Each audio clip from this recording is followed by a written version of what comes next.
300 வருடமாய் முற்றுகையிட்ட அந்நிய இருட்டின் அரக்க கூத்து முடிந்தது என்று முழங்கி நின்றது எந்த நாளோ அந்த நாள் இது. செத்த பிணமாய் சீவன் இல்லாமல் மொத்தமாய் தேசத்தை முற்றுகையிட்ட மூட மூட நிர்மூட உறக்கத்தை ஓட ஓட விரட்டியடித்து விழிக்க வைத்தது வையம் வியக்க வைத்தது எந்த நாளோ அந்த நாள் இது.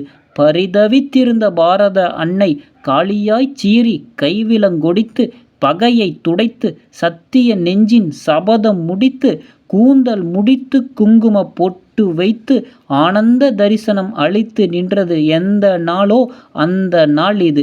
சதி வழக்கினிலே சம்பந்தப்பட்டு தூக்கு கயிற்றில் தொங்கப் போகும் கடைசி கணத்திலும் கண்முன் நிறுத்தி பகத்சிங் பார்த்து பரவசப்பட்ட அற்புத விடியலை அழைத்து வந்தது எந்த நாளோ அந்த நாள் இது.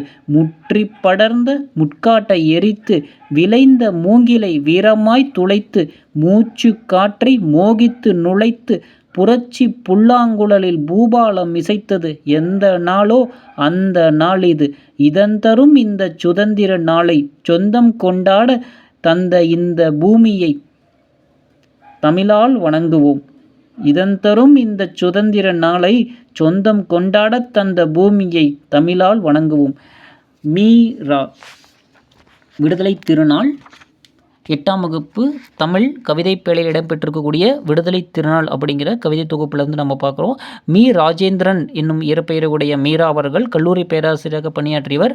அன்னம் விடு தூது என்னும் இதழை நடத்தியவர். ஊசிகள், குக்கு, 3ம் 6ம் வா இந்த பக்கம் உள்ளிட்ட பல நூல்கள் எழுதியிருக்காங்க.